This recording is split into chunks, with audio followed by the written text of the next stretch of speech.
I'm Dr. Johnson, for those of you who don't know me, but you all know me, so, okay. All right, okay, so my presentation is on how to be successful in graduate school and how to prepare for that success. So I've created just some tips to be able to help you all, during your graduate school journey. So the first thing that you want to do is select the right university and get the accommodations established that you're going to need. So first thing you have to do is find or visit the university and the master's program that's right for you. You have to decide between if you want to do an online program, do traditional, which is like, basically how Beacon is, where you're just going to class regularly, or if you want to do a blended or hybrid format, which is basically considered where you're online and you're also doing, on-campus work. So for my doctorate program, it was the blended format. For my master's program that I did at Nova Southeastern University in Fort Lauderdale was a traditional format where I attended classes. So the second thing you want to do is, of course, is inquire about the university's Office of Disability Services for students. They're going to be the people that are going to be able to help you during your whole process and time that you're in graduate school. So you need to form a relationship with them and be able to talk with them to understand what kind of accommodations that you're going to need. You also want to speak to the Disability Services Coordinator about what documents are required to be submitted and when, in order to receive the appropriate accommodations that you need. You also want to make sure that you're finding out whether or not your desired master's program requires the graduate record exam for admissions into their program. Depending on the type of master's or doctorate level program, some may require the GRE and some may not. A lot of programs, if you want to get into their program, you have to get a certain score or a certain cutoff score to get admitted to their program. If you don't, you're not going to be able to get accepted into the program. Even if you have great letters of recommendation, you have straight A's, if you don't have that GRE score that they're looking for, they will not admit you. So that's something that you need to keep in mind when looking for graduate school programs. You also want to make sure that you decide whether or not you want to sit for the GRE. If so, what accommodations would you need in order to be successful so that you don't have to take it multiple times? That could be getting extended test taking time or getting a separate testing area if needed. So you want to make sure you submit that in plenty of time before you take the GRE. I was originally scheduled to take the GRE for my master's program, and I got the accommodations that I needed when I was preparing for my National Clinical Mental Health Counselor's examination to become licensed as a mental health counselor in the state of Florida. I was able to receive extended time as a part of my documented accommodations for my learning disability. However, I didn't need the extended time, but I had it just in case if I needed it. So you just have to submit that early. Yes. Did they make you get new testing, or could you use what you used here? Typically what they want is within the testing to be within a 3-year period. However, they did let me use the testing that I had submitted to go to Beacon, which was done when I my senior year of high school, which documented that I have learning disability. But typically now the standard is like 3 years. They want the testing to be fairly new. They don't want it to be old, and mine was like maybe at the time 8 or so years old. So. How old were you when you had the testing done? The original testing that I had for my learning disability was age 6, but I had to get it again, of course, in order to go to Beacon and still document that I had a current learning disability. So it was on an adult scale score? Right? Yeah, it was an adult, right? It was the Wilcox-Johnson 3, okay. And I think that was the main test that I remember taking. Yeah. The second thing you need to do is make sure you're prioritizing your schedule. So this means effective time management, which is crucial to your overall success in the graduate program. You need to plan to devote at least 20 or more hours per week to studying, schoolwork, paper writing, and assigned readings. If you don't, it's unlikely that you're going to be able to be successful because you need to devote that time. So that it's either 4 or 5 hours, per day, or however you want to set it up to balance. But you need to make sure that you're allotting and devoting that time in order for you to be successful in your graduate school program. You also want to begin studying for exams more than 1 week in advance. And if you need to, take breaks when writing papers, reading, or studying for exams. Some people, they need a lot of breaks. For me, I don't need a lot of breaks, so I can kind of go straight through and read and study and do those type of things. But if you're a person who has difficulty focusing or concentrating and you need that, then you can always use those breaks if you need to. Also, you want to make sure you keep an accurate planner or schedule. of assignments and when they're all due. This may seem like, kind of common sense stuff, but you'd be surprised how many people in graduate school still don't have mastered those skills, or they don't do as much as they're supposed to. So you also want to make sure you get adequate sleep, and be sure to maintain proper self-care, such as eating and exercising regularly, and don't forget to have a social life. Now, doing these things at a master's program level is completely different than doing them at the doctorate level. When you're at the doctorate level, you don't have time to sleep, you don't have time to really eat properly, you're just kind of working all the time and then just going to school all the time and, writing, and doing research. So it's a little bit harder to do this at the PhD level than it is at the master's level, but it can be done. So. Also, prioritizing your schedule continued, finding a balance. Although it may be challenging, it is possible to find a balance between being a full-time student, working full-time, being married or in a relationship, raising a family. However, no one said it would be easy. But it's important to remember that you need to try to minimize distractions as much as possible and decide what you can and cannot, or what things you are willing or not willing to cut out of your life in order to help you to remain focused. So sometimes there are distractions and there are things that you need to cut out of your life for a little while you can focus on getting your graduate degree done. The purpose of graduate school is not to be in graduate school forever. The purpose is to go in, get your education, get out, and then apply those skills and knowledge to the workforce or whatever field that you're in. So it's important to remember that it's supposed to be time limited. It's not meant for you to be, going to school for years and years and years and you're never finishing your degree. So it kind of defeats the purpose of why you're in school in the first place. So, setting boundaries. In order to devote adequate time to your studies and so that you will be successful in your graduate school program, you need to eliminate people from your life who are not supportive of your educational and or career goals. I had to do this for some people that when I was in my doctorate program that were either not supportive or they were envious of my success or whatever. And I had to, just either block them or delete them or say, hey, obviously this is not a healthy relationship anymore. This is not a healthy friendship. It doesn't seem like right now we can really be either talking or be compatible or whatever, because they weren't supportive. So, you don't need people like that in your life, especially when you're trying to better yourself or better your life and you're trying to achieve great things in your life. It's important to surround yourself around people that are going to be supportive of that and not try to tear you down or, deter you from or get you distracted from your goal. So it's important to remember that. You don't want to be afraid to set boundaries with loved ones, such as parents, children, and or significant others when needed, especially if you have kids. It can be really difficult to complete a graduate school program because being a parent is also a full-time job as well. So you have to kind of set those limits and say, hey, from this time to this time, mom or dad's going to be in their little bubble or their little area, so I can focus and write this paper or study for this test or whatever it is that you need to do. So it's important to be able to set those boundaries when you need to. You also want to set aside time to spend with loved ones and time for your schoolwork. So again, that's where the balance comes from, and being able to establish a schedule that creates that balance. And also remember that life happens.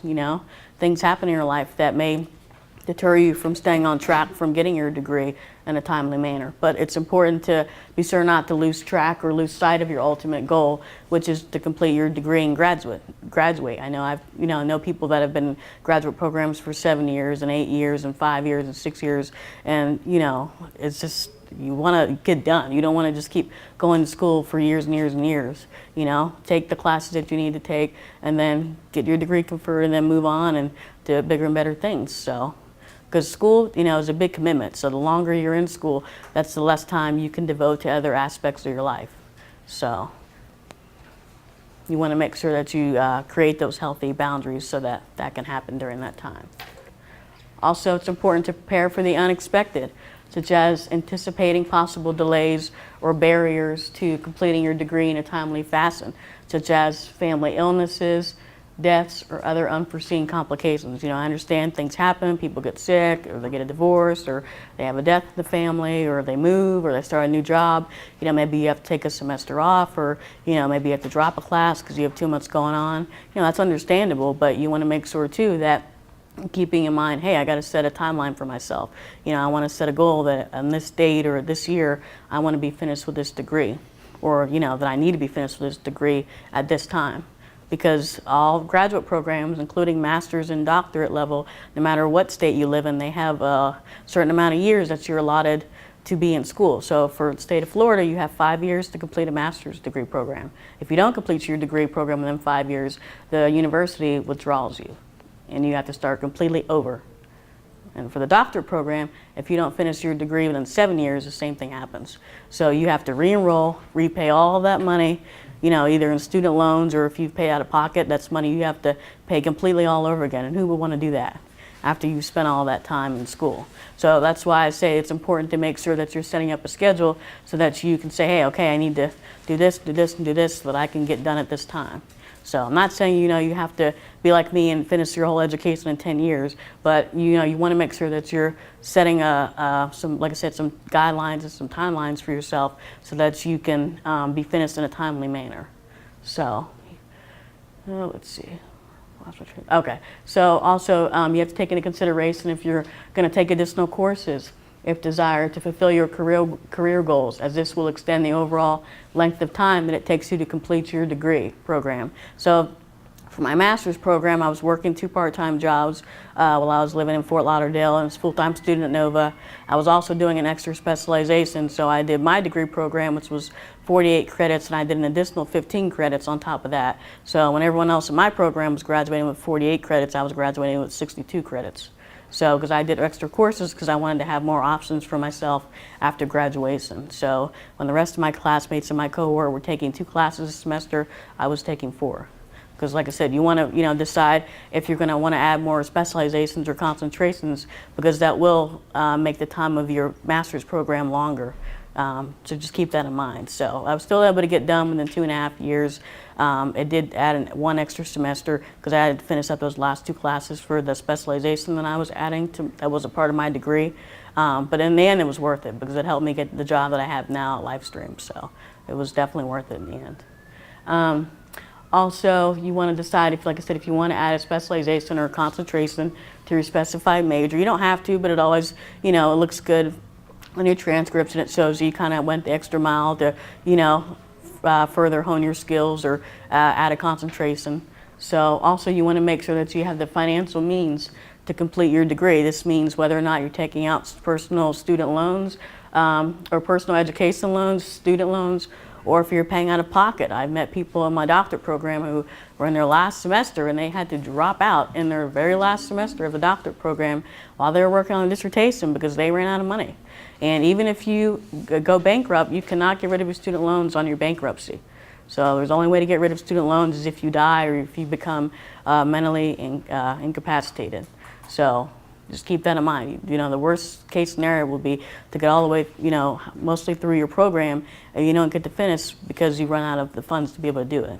So you want to make sure that from start to finish, before you even enroll in a program, that you have enough money to complete the degree and see it all the way through.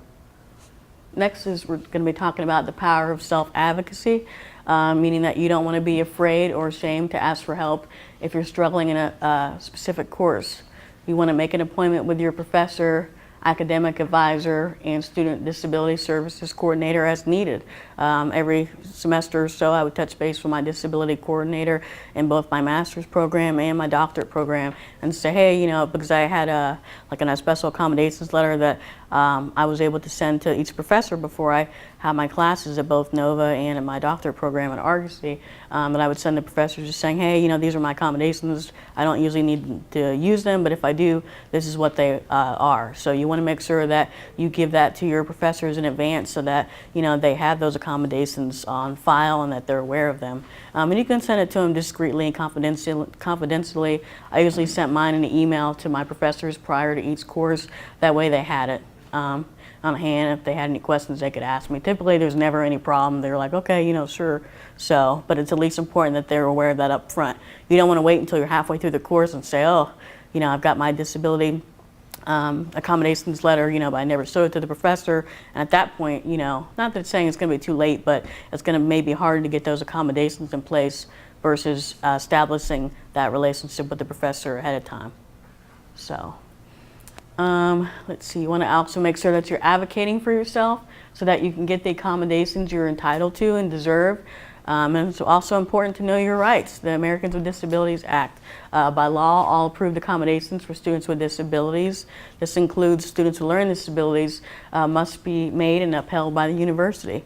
So, like I said, they shouldn't give you any problem, but if they do, it's important to know what your rights are as a student with learning disabilities and where you fall in that category.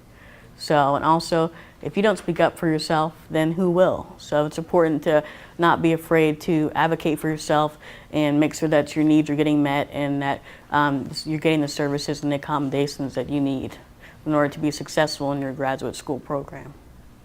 Next slide, ask yourself, are my needs being met? So here's some questions that I came up with that you might want to keep in mind while attending graduate school, such as, am I seeking extra assistance on complex assignments or directions that I don't understand? Am I getting a lot of time on tests or extra a lot of time on tests if needed? Am I satisfied with my current progress towards my degree completion? If not, what changes do I need to make so that I will be satisfied with my progress? How are my grades? This is important in graduate school because in graduate school it's a little bit different than college in that you are expected to maintain A's and B's. It's not like college where you can have some C's or maybe a D here and there. In graduate school, you have to have all A's and B's. I think with the master's program, I think you can have 1 or 2 C's, I believe, and they won't withdraw you. But if you have more than that, they will withdraw you because technically you're supposed to keep a 3.0 GPA. At the doctorate level, you can't have any C's. You have to maintain all A's and B's. And it says that, right, when you either enroll in the school, it'll say that in the handbook, so always make sure you check your handbook and you're aware of what your the policies are at the university that you're attending on grades, because like I said, most of the time it's standard procedure as far as expectations for what your grades are at the graduate level. So, and then you also want to ask yourself, am I effectively working on balancing my schoolwork, career, family, health, and having a social life? Am I applying what I'm learning in the classroom? This is something you can do soon after you, take a couple classes or you feel comfortable, or if you're in your internship or your practicum program, you can start applying those skills no matter what your field is. If you're business, engineering, computer science, counseling, social work, whatever your field is, it's never too late or too early to start applying those skills in the classroom and kind of saying, hey, am I trying out what I'm learning and these different techniques that I'm learning in my classes, try them out, in your job or with different people that you come in contact with. And also, you have to ask yourself, do I have too many things on my plate at one time?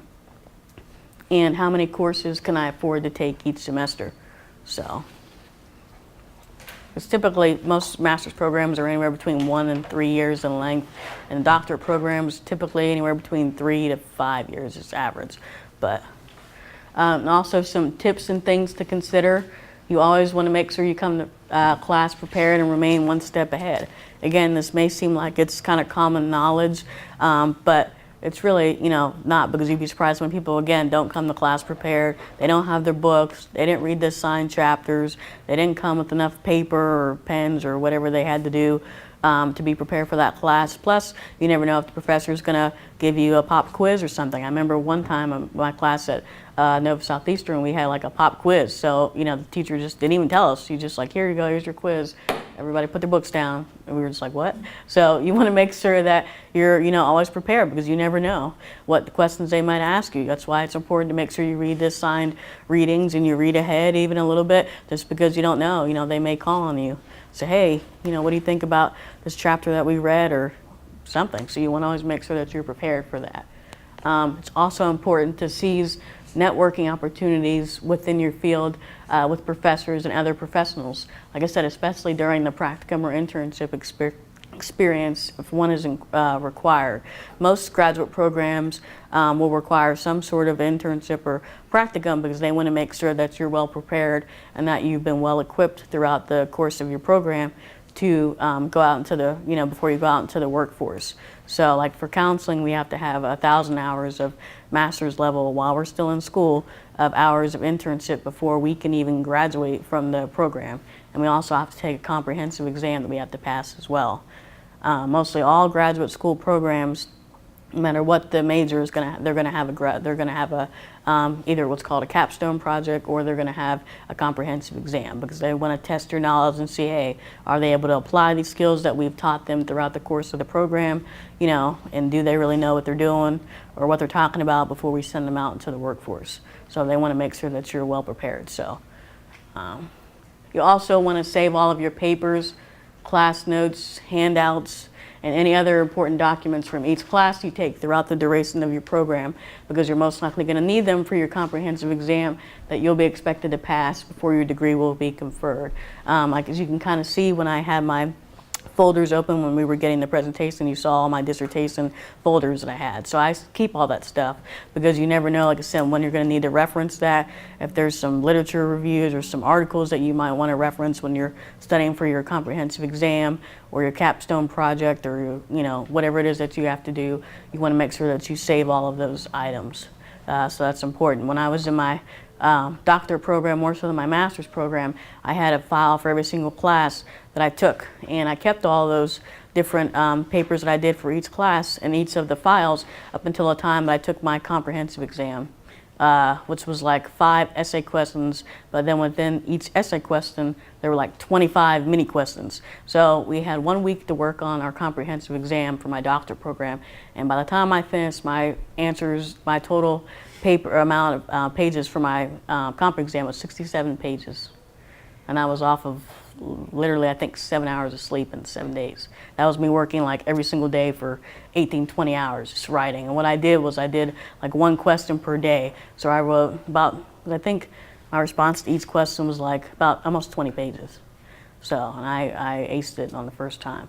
So at the master's level, when I was at Nova, we had a multiple choice type of exam. So it wasn't a take-home. It was one where you had to come on campus and you had to, you know, take the exam there, and then they give you a letter in the mail saying whether or not you passed. That's how most graduate school programs are, because even when I was at my doctor program at Nova, the comprehensive exam, we received it. We didn't know what the questions were going to be. We received it in the, I think it was like in the form of like an email or something. And then we had a week to work on it. We had to turn it in by this deadline, and then we had to wait 2 weeks for the professors to read all of the answers and then grade them, and then you had to get a pass for both professors who graded them. If one professor gave you a failing grade and one professor read and gave you a passing grade, then a third reader had to read through your whole comprehensive exam, and then they would decide whether or not you failed or you passed. So, yeah, so it's really serious. So, but then again, they also send you a letter in the mail, like an actual letter that's signed by the dean or the college chair that says, you know, yes, you've passed, or no, you've not passed. But if you study and you do what you need to do to put in the work to make sure you'll be prepared, then you'll pass on the first time. So like I said, it just depends on the school's structure and how their exams are set up. Because doctor programs are so much more labor intensive than master's programs, that's why we had the essay format that we had to do. And it was no joke. I almost like brought it in here so you could see. It was literally 67 pages. I had never written so much in my life in 1 week, ever. It was like such a nightmare. But yeah, so it's, like I said, important to save all of those things. Also, you want to explore the ways that to get involved in universities, organizations, clubs, or associations. Of course, when I was here at Beacon, I was actively involved in a lot of organizations and clubs. When I was in my master's program at Nova, which is a much larger school, they have 28,000 students at Nova. I was involved in 3 organizations there, and I was on the board of 2 of them, executive board of 2 of the organizations there. So yeah, if you can and if you would like to, get involved in the different clubs that they have going on at your university. If it's online, there's not going to be as many clubs or organizations available, because when I was in my doctorate program, even though it was a campus-based program out of Sarasota, we still had to complete a lot of things online, so they didn't have as much you know, clubs and stuff you could join, because so many students were attending the university or the campus from all over the United States. Most of the students that were attending the Sarasota campus with me were from DC, from New York, or from California, and they were from different areas. It actually had Argosy University campuses at their location, but the Sarasota campus where I attended was one of the best known. They had the best reputation. So that's, I think, part of the reason why so many students came there from other states. But it's also important to start thinking about life after graduate school, and what does that look like for you? You know, you want to have a plan in place for where you see yourself going and what you want to do after you complete your degree. So you want to start thinking about that probably, I'd say if you haven't started thinking about it, think about it once you get into your last year of your program or your last semester. And you also want to think about what are your career goals or plans after you complete your degree. So there's important questions to kind of keep in mind. And here are some other tools for success. Avoid procrastination, stay organized. When completing assigned class readings, you want to highlight important key phrases and sentences. Take lots of notes during class, because not all, programs are going to be giving you handouts, so you want to have some sort of note-taking skills that you have. And you also want to see if a digital recorder is allowed in the classroom. But this will depend on the university and their policies on recording. Some universities don't allow that. I don't think at Nova they really allowed that. So you want to make sure you check with the university to see if they allow you to do that. So.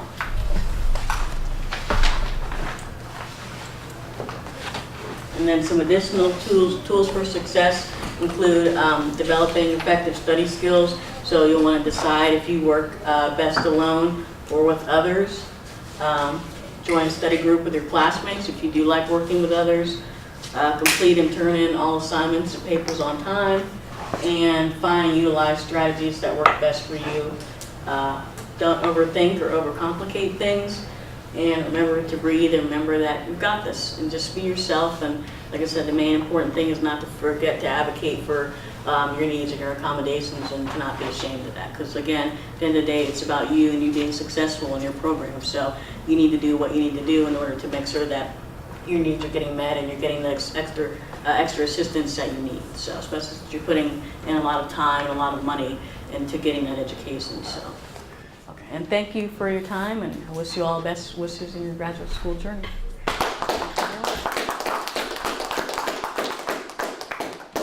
Does anybody have any questions? I've always been fascinated by just how you do it, how you stay focused, how you don't procrastinate, and just, I've seen you. You've seen you nights. Like when I was working late at night and I saw you online and you talking about what you were doing, it drove me to say, well, it's a tough night, but Rosalyn's got like 100 times the night I do. How do you do it? How do you stay focused? Well, I have a lot of, kind of like Andrew and I were talking last night, I have a lot of determination. I'm very, very self-driven and very motivated. So, and part of that, I think, comes from me having a learning disability. When I first started my first semester at Nova, I didn't tell anybody about like Beacon or that I had a learning disability. I was like really embarrassed. I was really ashamed, but like something miraculous happened. Like after my first semester, I don't know, I just had a completely change of heart and I just like started not being so ashamed. And I was like, you know what? I've had this my whole life. Why should I be ashamed? Because Nova was the very first university or school that I've ever went to that wasn't for students with learning disabilities. When I was from K to 12, I'd always went to school for students with learning disabilities. So that was all I ever knew. Nova was a completely new experience for me. I just had to become comfortable with saying, you know what, I can't be embarrassed or shamed. And if anything, I started realizing, like John Crossman was saying, you worry, are people going to judge you? Are they going to, what are they going to think about you? But eventually I learned when I was to help people were actually really supportive of me. My classmates and my cohort, they were like, wow, you're in graduate school, you're only 22. Because when I started my master's program, it was 2 weeks after I finished speaking. So I finished speaking in December and I started at Nova in January of '09. So, it was not really a lot of time to, transition and relax. It was just kind of going from one thing to the next. But it's important, like I said, to just be comfortable. And the more I started telling people, the more I started realizing, hey, I really shouldn't be ashamed. And look at all I've been able to accomplish so far in my life. And so it really helped me to become more comfortable with telling people about having a learning disability. And now I tell people at my job, tell people at school. You had a question? Not a question, but I was going to say about, telling people, they've learned disability. I've realized just out in the world, everybody's got something. Mm-hmm. I mean, just there's something wrong with everybody. So really, Wrong. Not wrong, but everyone has something they struggle with or whatever the case is. So I don't know, it's kind of comforting. So it doesn't really feel like, oh, I'm so ashamed. I mean, on some levels, yes, sometimes it's like that. But then, I think to like, oh, well, person next to me has this issue, and they probably struggle with that. And I think just everybody in this world, we're all just trying to move forward and all be accepted. Right, and everyone knows somebody that has a disability, one way or another. Either it's a learning disability, either their aunt, their cousin, their grandparent, their parent, their sibling. Somebody knows somebody that has something, either ADHD or a learning disability or auditory processing or dyslexia. It's so common. A lot of times people don't know, until they're older, or they weren't diagnosed, like John Crossman was talking about, until they're older. And then you harbor a lot of this anger and things like that throughout your whole life because you're like, why was I not tested, earlier? Or why didn't somebody not catch this earlier? So, and I did my whole doctoral dissertation on learning disabilities and the experiences of particularly African-American adolescents with learning disabilities. So I was really excited about that, and this is something that I'm very passionate about. So.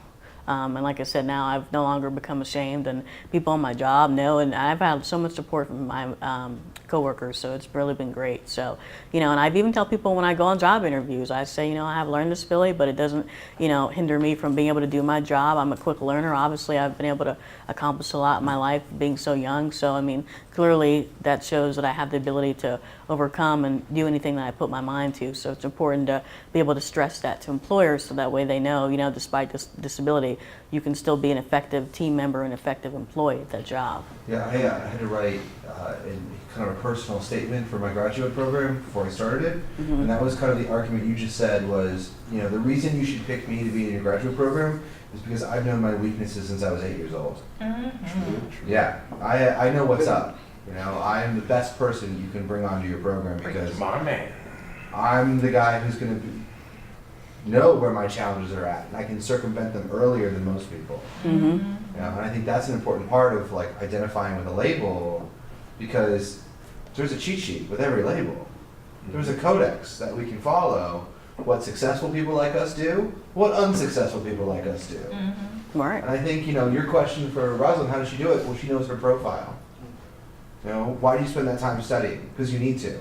That's what you need to do. And she's passionate. Well, that's a bonus. I always had to work kind of twice as hard. I graduated with my doctor program with a 4.0. Barely any of my classmates did that, and they don't even have learning disability. Yes. So, and I had to work hard. I wrote my entire dissertation in 10 months. I know people that are working on dissertation and they've been on it for 3 years and they're still not done. Yeah. So I'm not going to name names, but I know people that are still on their dissertation, they're still working on it. So, yeah.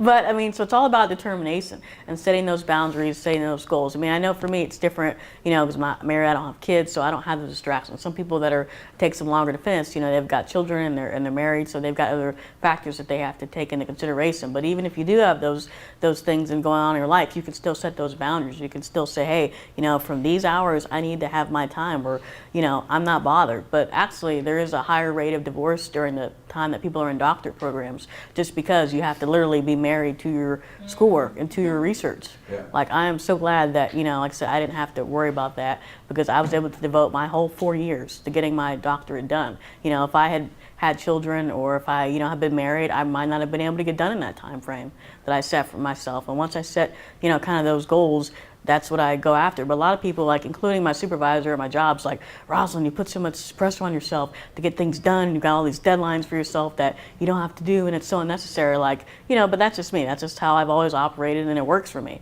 It may not work for them, but it works for me. At the end of the day, that's what matters. Yeah. So. Yeah. Because of my job, I feel like I can only take one class at a time. And so I'm not so much looking at 3 years. It's probably going to be 4. Right. That's okay, though. But right.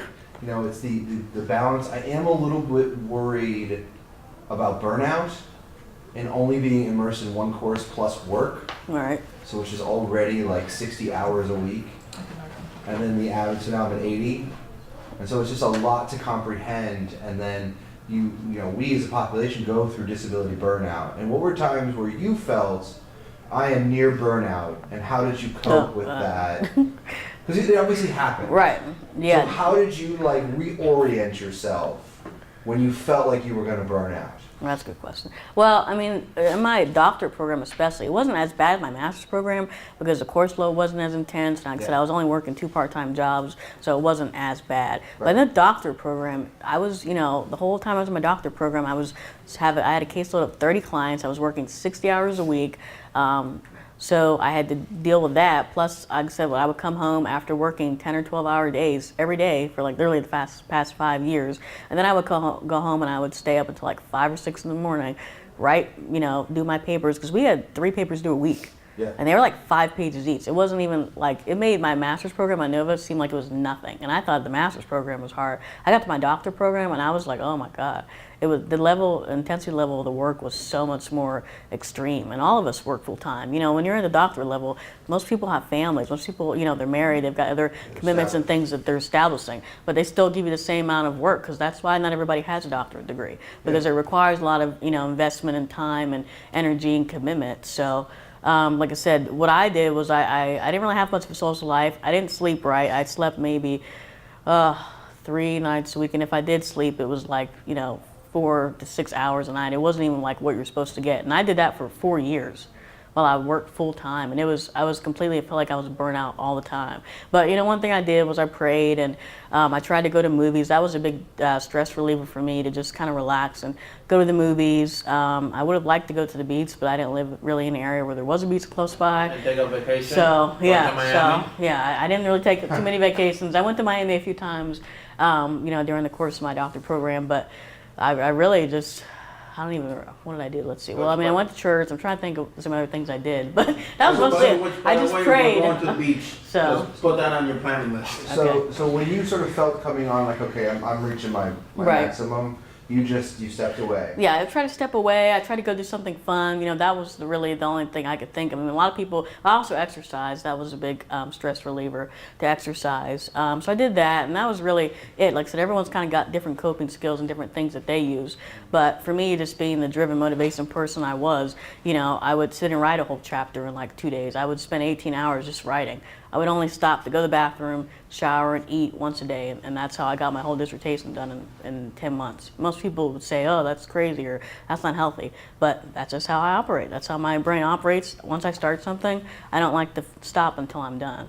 So it just, depends on how everyone works. Most people can't function like that. They've got to like take lots of breaks and stop every 2 hours, but no, not me. I was like, oh, I'm not stopping until I get this done. Yeah, that's the same way when you went to Nova. My dad actually went, look at Rosalyn. She's studying. She's in Nova.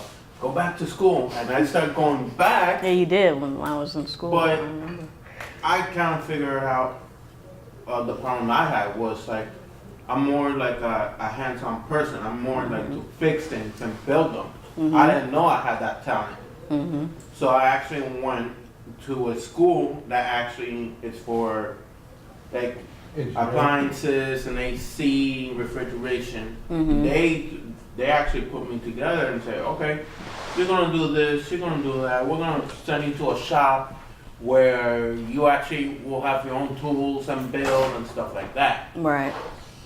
I remember, and this is one of the PowerPoints you showed me, was, and you talked about like how the teachers will actually throw a pop quiz. I had the pop quiz that I didn't even know I had on. The teacher goes, okay, pop quiz, here's your sheet, get to work. Yeah, so you want to be prepared. I mean, did you guys find this helpful and all? Absolutely. Okay. Yeah. Okay. To this point, I still have my books. Good. Yeah, and it's important to save your books. I still have my books from, not so much from Beacon, but I have all my books from my master's program and my doctorate program. I saved those, so. You didn't have a question? Yeah, I did have a question. Oh, you did? Okay. So, you're talking about like the American Association Disability Act? Oh, the American Disability Act. Yeah, ADA. So, is that like the same as, because I know when you're filling out job applications online, there's something that's like, oh, do you have a disability? Yeah, that's very new. That's very recent. Yeah, I have a they just put disability, that. but Right, but you don't have to learning is disclose not that. in there. Right. So then I'm like, No, you don't have to They disclose focus that. more on physical So, disability. okay. So Yeah, it that's doesn't- for like PTSD, bipolar. They're asking about. Well, bipolar is mental, isn't it? Yeah, just similar PTSD, mental health issues. You're talking about So- something that would disable you to maybe effectively do your Oh, job. okay. So you don't have to disclose that. You can if you want. Like I said, I've always disclosed it, and it's never been an issue. And I think honestly, it kind of helps your chances to get hired, because then they're afraid if they don't hire, that you're going to sue them. So sometimes it helps to kind of slide it in there if they seem like they're receptive. If they're not, then I don't usually say never anything. So yeah, like sometimes right. it comes. Sometimes my LD shows through, Mm-hmm. and I'll just kind of make little things that work for me. Right. Like, They accommodate, like we were Yeah. talking about the accommodations. and then sometimes So. maybe I'll say something. Right. You know, Well, if I feel do a it's one-on-one important. interview, I might say something. But like, for example, the position that I just got accepted, that I got hired for in Miami, it was a panel interview, and I was competing against 3 other people who were interviewing for the same job, that were all supervisors. They were much older than me. And I thought, well, there's no way, and you know what, that I'm going to get this position. So yeah, I didn't think, I was completely blown away when they called me and they're like, the panel selected you as the candidate for the position. I almost like fell over. I was like, what? So I was really, really shocked. But for like in that example, I didn't disclose in front of a panel of people that I had learned disability. I didn't feel it was like appropriate or to say anything. But like literally the last 5 jobs interviews I went on have all been panel interviews. So they're doing that more too. I want to say it's not so much one-on-one.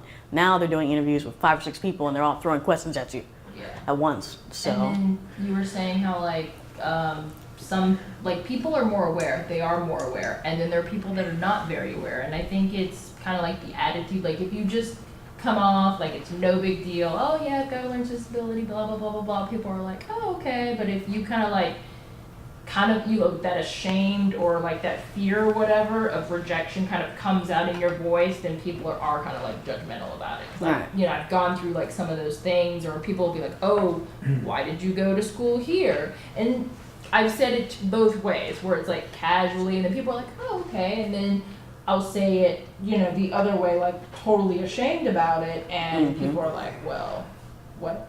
Like they're super judgmental about it, and so then you're like, oh, but I realized, I think it was like the attitude of how you say it. I haven't encountered that. Like all my people have been very receptive that I've told. Like I said, initially when I graduated, I didn't tell anybody. I just I went to a small school in Central Florida, and they were like, "Oh, UCF." I'm like, "No, it's not UCF." Yeah, right. But so I didn't really say anything. But then, like I said, something just like miraculously happened. Like I just felt myself like kind of changed, and I'm like, you know what? I don't need to be ashamed of this. I spent 4 years getting my degree here. I shouldn't be so embarrassed. I should be proud of myself, and you should be proud that you even made it this far. You got it. I have never been ashamed. That's I good. mean, I go and anybody asks, I'm not hiding my head in the sand because I haven't speaking, or I have a learning disability. I was like, screw everybody else. Right. I mean, because you wouldn't know of talking to a lot of us that we even have learning disability, because it's not visual. It's not we walk around with an impairment or a disability that is visual that you can see. Most of us were very articulate, we're very high functioning, and so you would not know that we have a disability unless we disclose it, or unless, like you said, Taylor said, you can see it. If maybe a mistake you make at work or something that you do, or if you have to like take maybe more notes or have things described to you a different way. Like I said, for me, because my learning disability is auditory processing, I don't do well with just a lot of directions at once. That's why with those panel interviews, I was like, oh my God. Like the first panel interview I went on, I almost had a panic attack because they were firing questions at you and they want an answer. Like there's no time to process or think about what you want to say. We need an answer now. Next question, But by the time I got to my 5th panel interview, I was so comfortable. I was so I knew I could answer all the questions. I kind of knew what to expect because I started going on so many panel interviews over the last year that I was very comfortable. So, I mean, and like I said, it just takes practice, and it just takes, you being confident, especially in interviews. They can tell right away if you're somebody who's confident and believes in yourself and your abilities, and somebody who's like kind of timid or is not sure. So, you want to obviously, like I said, convey that and things like that. Did anyone else have any other questions? Some jobs that I apply, they go, well, I see that you want to be in college, but where's that at? I go, Eastburg, Florida. Oh, that's in Ocala. I go, no. That's actually near Orlando, but maybe like an hour and a half. They go, oh, that's for people who has disability, so you have the disability.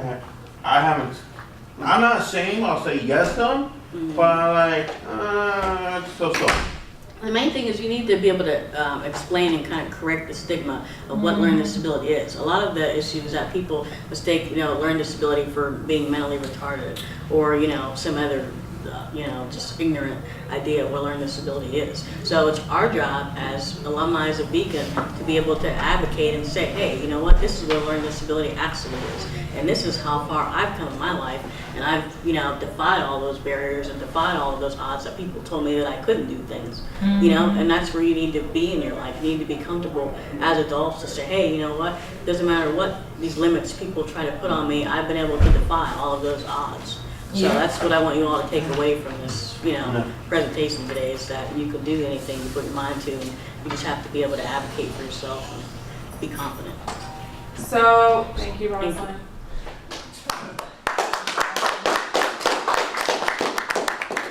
Rosalyn? Yep. Did you touch on 88503? I touched on the ADA, Yes. yeah, Okay, yeah. I did. And IDA is more for K through 12, so I didn't touch as much on that. No, I was thinking about 503 so that they're aware of that. About the Yeah, she new did, app. she touched Yeah, on the it. 504 plan, you mean? 503. You covered it.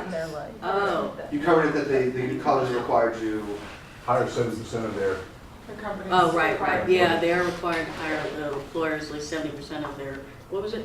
So so government, okay, Obama, there's a new law that's enacted. So it's called the 503. Federally funded companies, which is a lot of companies, have to hire people with disabilities, whether if it's the learning or something, and they have to hire them. They have to show that they're, moving up track, moving on, getting pay increases, and moving on in the company in order to keep their federal qualifications. well, the federal, any organization or company that does business with the federal government, whether they have a contract with them or even things like school where we receive federal dollars. It went into effect, I believe, in 2014, and companies are required to have a minimum of 7% of their employees throughout the organization having disabilities. Now that includes learning disabilities, physical disabilities, or whatever. And you can't all be working in the mailroom. They have to be throughout the organization. Now, a lot of companies haven't been able to comply with that, and so the government has given them the time to come up with a plan to do that. But it's something that you should be aware of if you're looking at some organizations. If they have federal contracts, if they're not aware of it, they should be, and they should be doing it soon. Yeah, because they could lose their federal contracts and or federal funding. but it also requires you to disclose. Yeah, and that's what you have to do in order to get it, in order for them to... For your company to acknowledge the fact that you are a person with a disability, have to you disclose must it. therefore So it's called disclose. self-advocate. So, you could choose not to, or you could choose to. That's up to you, and the benefit it could mean for your company. Yeah. So as an example, I disclose where I work. My sister does not disclose where she works. But so whoever you want to be is the person you'll be, but your company may not benefit from that resource. And I told them in the interview that I sometimes disclose if it's a one-on-one interview, I may say, yes, I have a learning disability, but it's not hinder me from being able to do the job effectively. And like I said, it's never hurt me or worked against me before. You missed the part when I was talking about the panel interview I did for my most recent job that I was selected to do down in Miami. I didn't disclose that I learned disability because it was a panel interview, and I didn't feel like it was appropriate because there was like 5, directors and VPs that were interviewing me, so I didn't want to say. So it all depends on the circumstance, but you can always say after, or you can even send a private email and say thank you so much for this opportunity, for this interview, and I don't know if you want to disclose it in that, time, or just whenever you feel like the time is appropriate. But it's, like I said, you can't be ashamed or embarrassed to say that, especially if you need the accommodations, you need to be able to advocate that. I mean, so before Beacon College, I had a company and I went on a panel thing and I tried to win an award, didn't win it, I thought I did, but and I said in the middle of my interview, it's a private one-on-one, and I'm showing my business plan, doing all of that, and these people are top CEOs who would put into your company too. And I said, this guy asked me this question, and I did not understand it. And I was like, I'm sorry, I have a learning disability. Could you please just ask it just a little bit of a different way? Same question, just tweak it a bit. And he did, and I was like, oh, okay, got it. And the one thing in my reports they give you reports after every single interview, they said your strength is self-advocating. Your strength is that you can self-advocate and you know your weakness, and you told us what it was and you self-advocated. So it helped me in the long run. I made me go further in the rounds. Right, and a part of my dissertation research that I did on students with, or not students with disabilities, learning disabilities, was that the parents were more advocating for the students than the students themselves. So that's something that we need to change, is for the parents to really teach the students when by the time they go off to college to be able to do that for themselves. You don't want parents calling and being like, oh, you know, I'm usually the one that does this for her, or they're the ones that set up the accommodations. We as a students or as alumni, we need to be comfortable in being able to do that and convey that to people that we're working with. So that's very important. Self-advocacy is extremely important, and that's something that I highlighted in my dissertation research as well. Well, thank you so much, Rosalyn. Thank you. So everyone, y'all can clap for her.